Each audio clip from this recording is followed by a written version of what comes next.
Scam alert. Wanted to share with you a story I heard about an office meeting.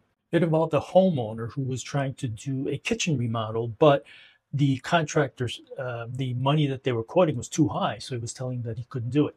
Well, the contractor wanted to be helpful and said that they had no way of having the insurance company pay for it, and just to let them handle it and they'll take care of it so that they don't have to pay for it out of their pocket. It would be covered through insurance. Well, if they're going to have the insurance company cover it, that means there has to be some sort of damage or something in order for the insurance to cover the work associated with it.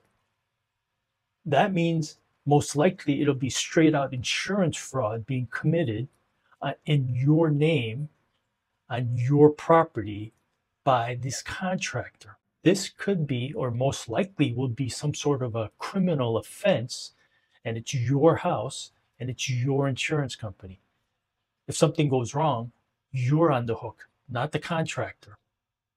So if somebody offers this kind of a suggestion, run.